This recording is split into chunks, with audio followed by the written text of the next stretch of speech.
Hai semua, selamat datang di channel Baca Saham. Pada video ini, kita akan membahas satu topik dengan judul Laba BBRI Januari 2025 turun 58%. Mengecewakan pemegang saham kah? Tapi seperti biasa, semua pembahasan ini bukan rekomendasi dan hanya informasi.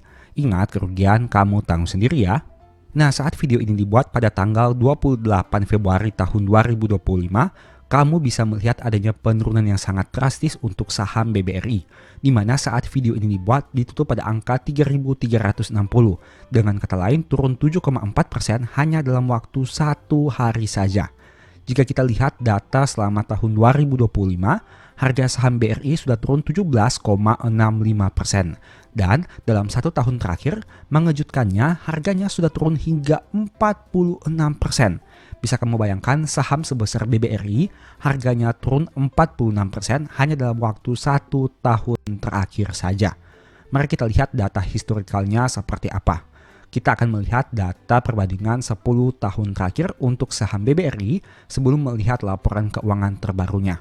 Nah, saat video ini dibuat, kamu bisa lihat harga saham yang berada pada tanggal 28 Februari tahun 2025 ini sudah mirip seperti harga saham di tahun 2018, tahun 2019, dan tahun 2020. Sebagai informasi, pada tahun 2020 harga sahamnya pernah turun bahkan di bawah angka 2.500, yang mana itu merupakan angka yang cukup rendah jika dibandingkan dengan beberapa tahun sebelumnya. Apalagi di tahun 2024, saham BRI sempat mencetak all-time high sehingga apabila harganya turun lebih dalam lagi, maka penurunannya jauh lebih signifikan dibandingkan penurunan di tahun 2020. Tapi kita lihat saja ke depannya seperti apa. Apakah harga sahamnya akan turun lebih dalam lagi? Mengingat saat ini kita belum melihat adanya dampak dari pembagian dividen, sehingga biasanya pada saat ex-date harga saham akan turun sebesar dividen yield yang dibagikan. Sehingga kita lihat saja nantinya harga saham BRI akan bergerak kemana? Apakah naik ke atas ataukah malah mengalami penurunan yang lebih signifikan lagi? Nah, sekarang pada video ini kita bahas dulu terkait laporan keuangan per Januari tahun 2025 bank only untuk saham BBRI ini sendiri. Kita akan bandingkan dengan kinerjanya di tahun 2024. Pertama kita lihat dari aspek kasnya dengan jumlah 28,2 triliun rupiah. Sedangkan di tahun 2024 berjumlah 21,6 triliun rupiah. Itu artinya untuk aspek kas BRI mengalami kenaikan di tahun 2025 ini. Kemudian aspek penyaluran kreditnya. Di tahun 2025 bulan Januari, kredit yang disalurkan berjumlah 1.209 triliun rupiah. Sedangkan di tahun 2024, kredit yang diberikan berjumlah 1.156 triliun rupiah. Itu artinya terjadi kenaikan juga untuk kredit di tahun 2025 ini, khususnya untuk bulan Januari. Bagaimana dari aspek liabilitas yaitu dana pihak ketiga? Pertama dari sisi gironya dengan jumlah 366 triliun dan di tahun 2024 berjumlah 336 triliun. Itu artinya untuk giro juga mengalami kenaikan. Untuk tabungan 531 triliun di tahun 2025 dan di tahun 2024 516. Tabungan juga mengalami kenaikan. Untuk deposito 461 triliun dan di tahun 2024 528. Itu artinya untuk deposito mengalami penurunan. Dengan kata lain, dari komposisi ini kita bisa melihat adanya harapan kasa perusahaan atau dana murah menjadi lebih tinggi di tahun 2025. Dengan kenaikan dana murah diharapkan beban bunga yang akan dibayarkan menjadi lebih rendah.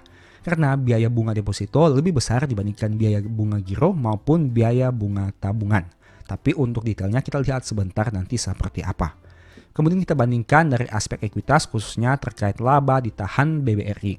Untuk laba ditahan berjumlah 219 triliun untuk tahun sebelumnya dan ada penambahan 2 triliun di tahun berjalan, tapi ada pengurangan dari pembagian dividen sebanyak 20,3 triliun rupiah. Sedangkan di tahun 2024 berjumlah 199 triliun untuk tahun sebelumnya dan tahun berjalan 4,8 triliun rupiah. Secara total untuk ekuitas perusahaan bisa kamu lihat di sini ada terjadi penurunan di tahun 2025 karena adanya pembagian dividen sejumlah 20,33 triliun rupiah. Kita masuk kepada laporan laba ruginya yang banyak diperbincangkan banyak orang. Pertama dari aspek pendapatan bunganya dengan jumlah 12,9 triliun dan dibandingkan tahun 2024 berjumlah 13,8, itu artinya terjadi penurunan pendapatan bunga meskipun tidak terlalu signifikan. Untuk beban bunganya di tahun 2025 berjumlah 4 triliun dan di tahun 2024 berjumlah 4,2 triliun. Untuk beban bunga sendiri mengalami penurunan di tahun 2025 ini. Seperti yang tadi kita bahas terkait saldo kasa yang mengalami kenaikan dan dana mahal berupa deposito yang mengalami penurunan. Nah, kesimpulannya untuk pendapatan bunga bersih berjumlah 8,9 triliun yang sedikit menurun dibandingkan tahun sebelumnya 9,6 triliun rupiah. Untuk beban operasional lainnya, kita lihat di tahun 2025 6,2 dan di tahun 2024 3,1. Pos ini yang mengalami kenaikan yang sangat luar biasa. Jika kamu lihat dengan lebih detail lagi, ada satu pos yang bisa kamu soroti, yaitu pos kerugian penurunan nilai aset keuangan.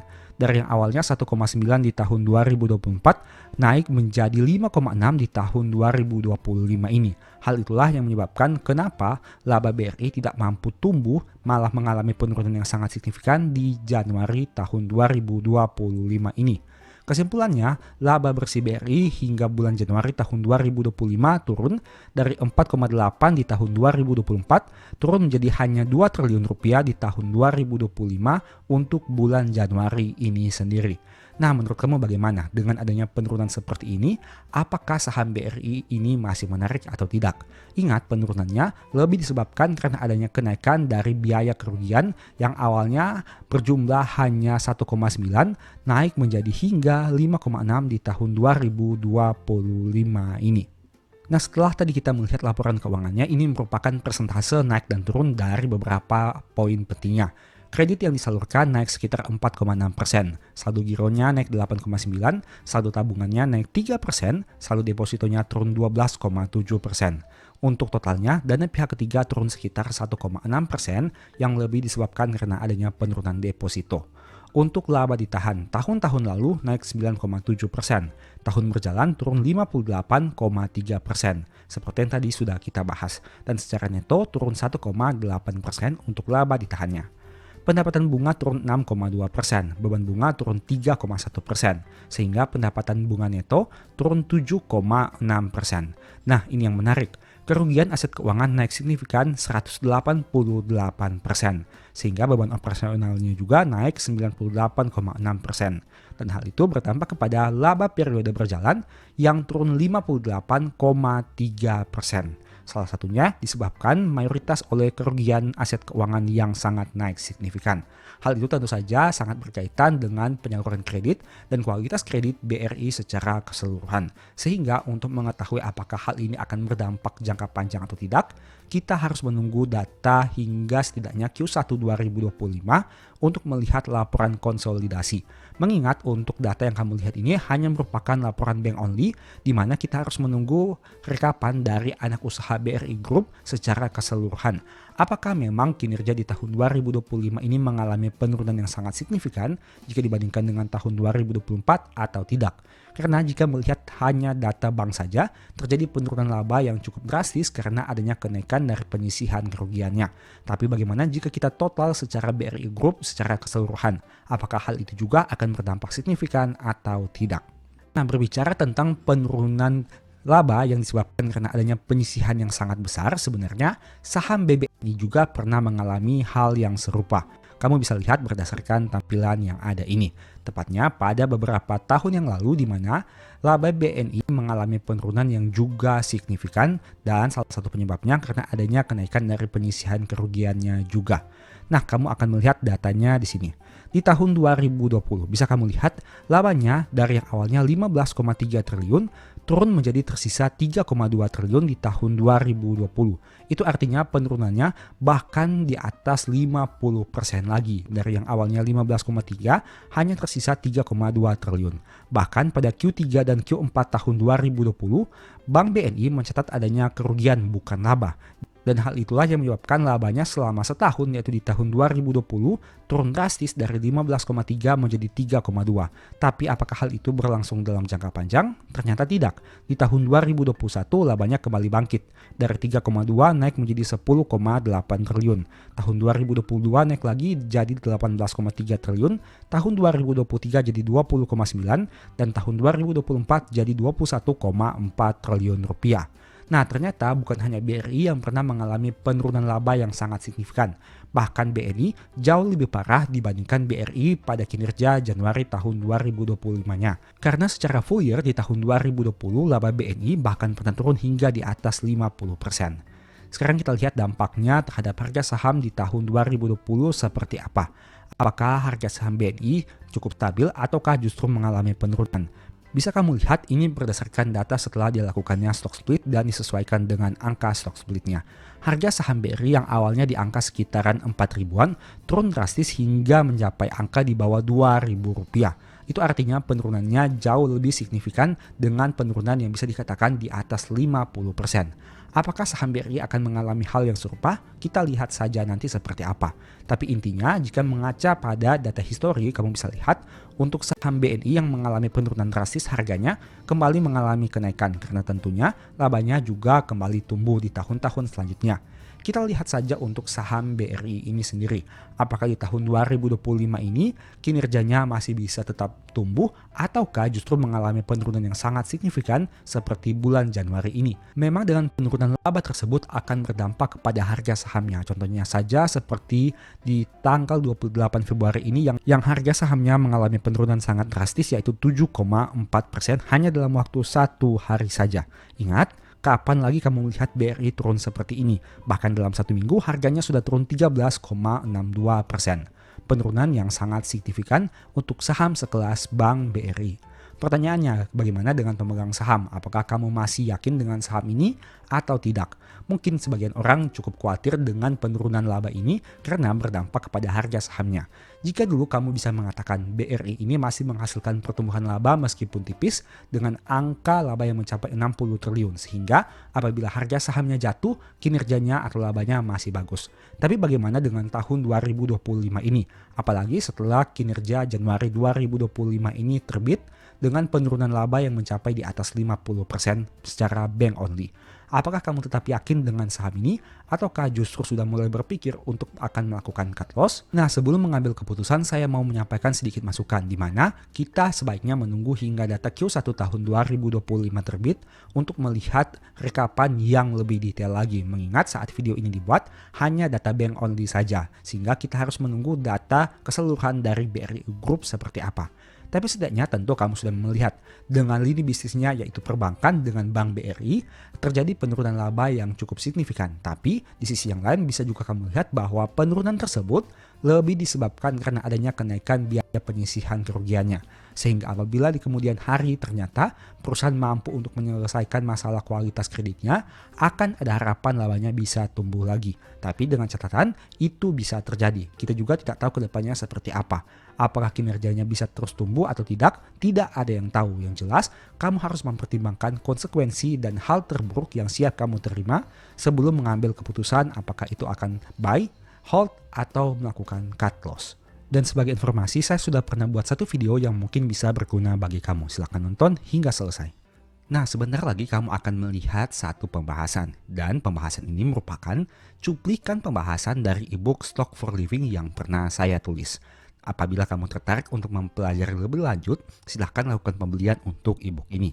Dan tanpa basa-basi lagi, mari kita langsung masuk saja ke dalam pembahasan. Pada video kali ini saya mau menampilkan sedikit cuplikan dari ebook Stock for Living yang saya tulis dengan pembahasan sebagai berikut.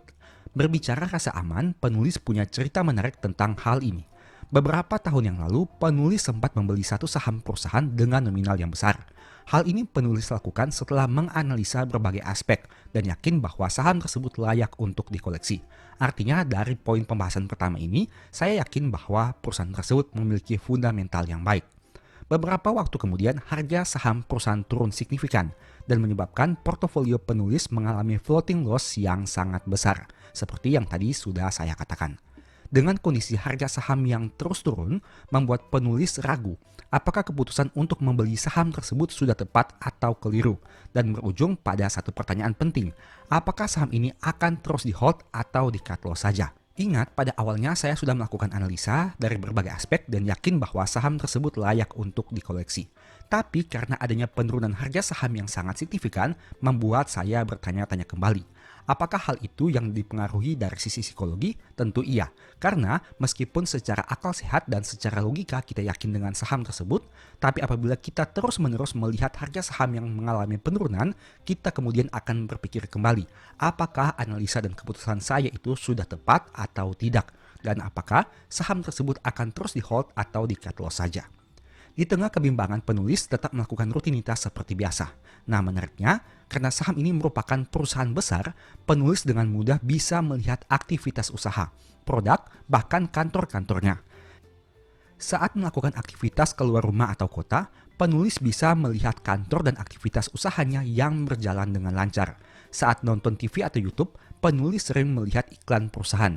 Saat berada di mall, penulis melihat banyak konsumen antri untuk menggunakan produk perusahaan. Dan satu poin plusnya lagi, perusahaan ini memiliki kantor pusat yang begitu megah, yang berada di tower milik mereka sendiri. Nah, ternyata alasan-alasan sederhana itulah yang membuat penulis merasa aman, yakin, dan tenang, serta memutuskan untuk tetap hold saham tersebut dan tidak cut loss. Tentu saja setelah menganalisa laporan keuangannya. Bagaimana hasilnya? Pada akhirnya harga saham perusahaan kembali naik, bahkan naik lebih tinggi dari sebelumnya, dan menyentuh all-time high, sehingga penulis memperoleh keuntungan yang memuaskan. Dari cerita singkat ini sebenarnya merupakan hal yang sepele, karena meskipun kita sudah melihat laporan keuangannya, tapi kita butuh validasi tambahan dengan melihat dari mata kepala kita sendiri. Berhubung perusahaan ini adalah perusahaan yang besar, penulis bisa melihat aktivitas usaha perusahaan, produk-produknya, bahkan kantor-kantornya. Apabila melakukan googling atau melihat di media sosial seperti TikTok ataupun YouTube, kita bisa dengan mudah menemukan kantor perusahaan yang begitu megah dengan tower yang mereka miliki sendiri. Nah, alasan-alasan sederhana ini sajalah yang ternyata bisa membuat psikologi menjadi lebih tenang. Mungkin menurut kamu pribadi ini hanya merupakan hal yang sepele, di mana kita bisa melihat aktivitas usaha, produk, dan bahkan aset-aset serta gedung mewah yang mereka miliki. Tapi ternyata tanpa kamu sadari, hal-hal sederhana itu ternyata sangat berpengaruh terhadap psikologi kita, apalagi saat harga saham perusahaannya mengalami penurunan secara terus-menerus, kita mengalami floating loss yang besar, dan kita kemudian bertanya-tanya, apakah keputusan saya di awal ini sudah tepat atau tidak. Bagaimana hasilnya? Pada akhirnya harga saham kembali naik karena tentunya saya sudah yakin dengan perusahaan ini dan perusahaan ini memiliki kinerja keuangan yang masih baik, bahkan harganya menyentuh all time high. Alhasil saya menghasilkan keuntungan. Beban psikologi yang dirasakan pemegang saham saat harga turun tentu jauh lebih berat dibandingkan saat harga saham naik. Ini kamu harus ingat baik-baik, karena tidak mudah untuk hold saham yang harganya turun dibandingkan hold saham yang harganya naik. Memang apabila harganya naik, kita akan ingin menjual saham tersebut secepat mungkin agar keuntungan kita bisa direalisasikan. Dan saat harga saham turun, banyak orang yang malah mengalami floating loss yang besar karena terus hold saham tersebut.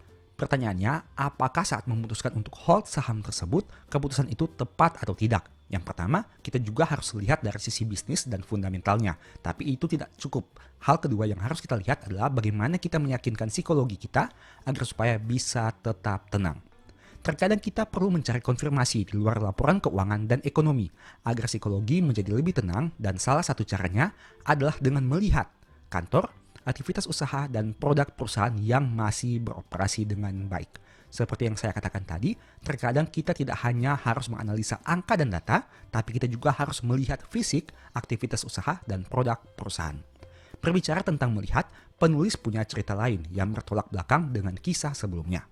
Pada pertengahan tahun 2023, penulis memutuskan membeli salah satu saham setelah melakukan analisa mendalam. Ingat, case-nya sama. Saya melakukan analisa mendalam, mempelajari berbagai macam informasi tentang saham tersebut untuk mengambil keputusan. Sama seperti cerita sebelumnya, harga perusahaan bukannya naik tapi malah turun. Sampai di sini case-nya masih sama. Saham yang dibeli harganya mengalami penurunan. Awalnya penulis merasa hal ini merupakan suatu kesempatan besar karena bisa beli saham bagus dengan harga diskon. Penulis melakukan average down pada beberapa harga sehingga dana pembelian menjadi sangat besar.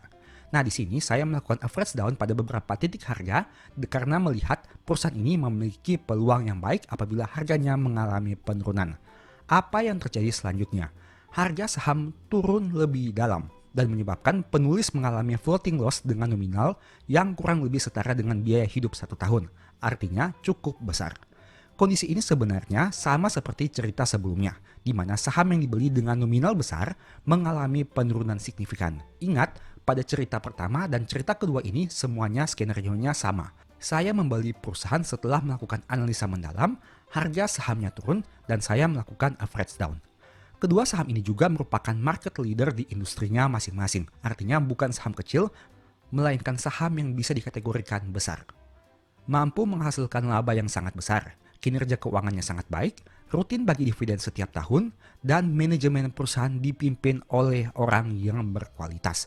Artinya sampai di sini secara logika sebenarnya kriteria sahamnya sudah terpenuhi dengan berbagai aspek, baik itu fundamental, manajemen, valuasi, dividen, dan lain sebagainya. Tapi dari banyaknya kesamaan yang mereka miliki, untuk dua saham ini ada satu perbedaan kecil yang sebenarnya sederhana tapi sangat mempengaruhi psikologi, yaitu terlihat dan tidak terlihat. Berbeda dengan cerita sebelumnya, penulis tidak bisa melihat secara langsung kantor dan aktivitas usaha dari saham yang dibeli ini, dan hanya melihat dari media sosial serta laporan publikasi, entah itu laporan keuangan, tahunan, dan lain-lain. Seperti yang penulis sampaikan sebelumnya, hal sederhana ini ternyata dapat mempengaruhi psikologi, apalagi saat melihat harga saham terus turun dari waktu ke waktu. Secara analisa atau pikiran, penulis yakin bahwa saham tersebut memang sangat menarik dan sedang diskon. Tapi secara mental atau psikologi, penulis menjadi sedikit ragu karena tidak bisa melihat secara langsung kantor dan aktivitas usahanya, meskipun yakin secara analisa dan hitung-hitungan di atas kertas. Artinya dari sisi logika saya yakin, tapi dari sisi psikologi saya mulai ragu apabila harga sahamnya terus turun. Bukan hanya turun 5% 10%, tapi penurunan harganya bisa di atas 20%. Bagaimana kelanjutannya? Singkat cerita, harga saham perusahaan kembali naik secara perlahan namun belum menyentuh harga beli rata-rata penulis. Kondisi ini berlangsung kurang lebih sekitar 3-4 bulan dan mempengaruhi psikologi penulis, apalagi setelah melihat laporan keuangan terbaru di mana laba perusahaan turun signifikan di Q2 tahun 2023. Ini catatan karena terjadi penurunan laba yang tentunya bisa berdampak lebih serius terhadap psikologi yang kita rasakan karena harga sahamnya sudah turun signifikan, penurunan di atas 20%, floating loss yang besar, dan labanya juga turun signifikan. Hal tersebut membuat penulis memutuskan untuk cut loss dengan harga jual di bawah harga beli rata-rata. Meskipun secara nominal, kerugian yang dialami sudah berkurang sangat signifikan. Dari yang awalnya floating loss ratusan juta menjadi hanya 8 jutaan saja. Keputusan ini sebenarnya bertolak belakang dengan hasil analisa. Karena penurunan laba di tahun 2023 telah penulis perkirakan sebelumnya. Artinya memang dari sisi logika sebenarnya penurunan laba tersebut sudah bisa diprediksi dari laporan keuangan sebelumnya dan berbagai prospek bisnis secara keseluruhan. Tapi di sini yang masalahnya adalah dari sisi psikologi, bagaimana kita mengontrol agar supaya kita tidak takut berlebihan, kita tidak terlalu memikirkan hal-hal yang mungkin tidak akan terjadi, dan lain sebagainya. Selain itu, sekalipun laba perusahaan turun signifikan di tahun 2023, harga yang ditawarkan sebenarnya masih sangat menarik atau kita sebut diskon.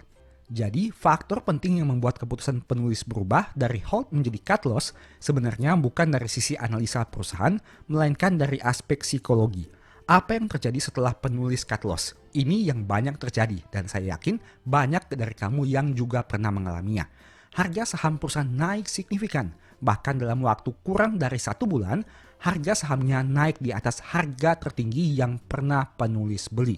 Ironisnya, jika pada saat itu penulis tetap hold dan tidak cut loss, total keuntungan dari capital gain dan dividen hampir cukup untuk membeli 1 unit mobil bekas. Cerita di atas memperlihatkan kepada Anda bagaimana beban psikologi jauh lebih berpengaruh dibanding kemampuan analisa yang hebat. Itulah alasannya kenapa Anda perlu memiliki rasa aman sebelum membeli saham.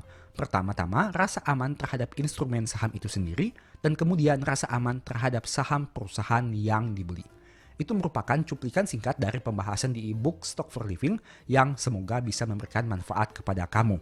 Ada 2 skenario cerita, kondisinya sama. Beli saham perusahaan sudah dianalisa dengan mendalam, tapi harga sahamnya mengalami penurunan signifikan dalam beberapa waktu tertentu. Tidak hanya harian, tapi dalam periode bulanan. Nah, untuk skenario pertama, saya tetap hold sahamnya dan bahkan melakukan average down. Tapi untuk skenario kedua, saya melakukan average down dan kemudian akhirnya cut loss. Perbedaannya sederhana saja karena adanya unsur psikologi yang mempengaruhi terhadap keputusan jual dan beli tersebut. Untuk saham pertama yang saya beli dan saya hold hingga harganya naik menyentuh all time high, saya bisa melihat aktivitas bisnis kantor dan usaha perusahaan. Tapi untuk saham kedua yang saya putuskan untuk cut loss dan ternyata harganya tiba-tiba naik signifikan dalam beberapa bulan ke depan, bahkan pernah menyentuh angka yang jauh lebih tinggi dari harga beli penulis sebelumnya, itu tidak bisa penulis lihat untuk aktivitas bisnisnya secara real. Hanya bisa melihat di media sosial, di YouTube, dan lain sebagainya. Nah, artinya dari sini kita bisa melihat satu aspek yang sepele, aspek yang sederhana tapi sangat penting, yaitu apakah kita bisa melihat aktivitas bisnis dari saham yang kita beli yang harganya sedang mengalami penurunan. Tentu ini akan berlaku jika kita sebelumnya sudah melakukan PR, di mana memastikan fundamental perusahaan tetap baik, prospek bisnis ke depannya tetap cerah, memiliki manajemen yang baik, rutin bagi dividen, valuasinya masih masuk akal, dan lain sebagainya. Artinya, kita tidak hanya boleh sebatas menganalisa dari data dan angka saja, tapi kita juga harus memasukkan satu unsur, yaitu unsur psikologi. Bagaimana agar supaya psikologi kita bisa tetap tenang saat harga perusahaan itu mengalami penurunan, floating loss sangat besar, bahkan bisa membuat kepala pusing apabila melihat angka floating loss yang sangat besar tersebut. Ternyata salah satu hal sederhananya dan solusi yang bisa diberikan adalah apakah kita bisa melihat perusahaan tersebut aktivitas bisnisnya atau tidak. Mungkin ini terkesan sangat sederhana dengan melihat gedung perusahaan yang sangat besar yang mereka miliki sendiri, kantornya yang mewah, aktivitas bisnis yang berjalan, produknya yang tersebar di mana-mana, dan lain sebagainya. Tapi ternyata menurut pengalaman saya pribadi, pada beberapa tahun yang lalu, tentu saja sebelum tahun 2025 ini merupakan salah satu poin penting yang harus kita miliki agar supaya kita bisa memiliki kenyamanan dan kita bisa memiliki rasa tenang dan aman saat hold saham tersebut. Tapi kembali lagi saya mau ingatkan, hal ini hanya berlaku jika perusahaan tersebut memang kamu yakin berkualitas, memiliki fundamental yang baik, prospek kedepannya cerah, dan memiliki valuasi yang masih masuk akal. Nah, berbicara tentang psikologi, pada tahun 2024, saya juga tertarik untuk menulis satu ebook baru yang dengan judul Psikologi Saham. Di sini saya membahas khusus terkait hal-hal yang berhubungan dengan psikologi saham yang bisa kamu baca detailnya pada tampilan berikut ini. Apabila kamu tertarik melakukan pembelian ebook baca saham, silahkan chat WA saja di nomor di awal atau di akhir video ini. Semoga video ini bisa memberikan manfaat kepada kamu dan ada informasi baru yang kamu peroleh. Demikianlah pembahasan singkat pada video ini. Selalu ingat bahwa semua saham yang disebutkan bukan rekomendasi dan hanya bersifat edukasi serta informasi. Mohon juga agar dapat mengecek kembali data yang ditampilkan karena bisa saja terjadi kesalahan pengetikan atau pengambilan data. Di video berikutnya ingin dibahas materi apa lagi? Tulis di kolom komentar ya. Sebagai informasi, berikut ini beberapa list ebook baca saham. Pertama, psikologi saham. Kedua, stock for living. Ketiga, strategi nabung saham. Keempat, the stock market. Dan yang kelima, cara cepat analisa laporan keuangan. Apabila tertarik, chat saja pada nomor WA yang ada. Sekian video ini, semoga bermanfaat. Thank you.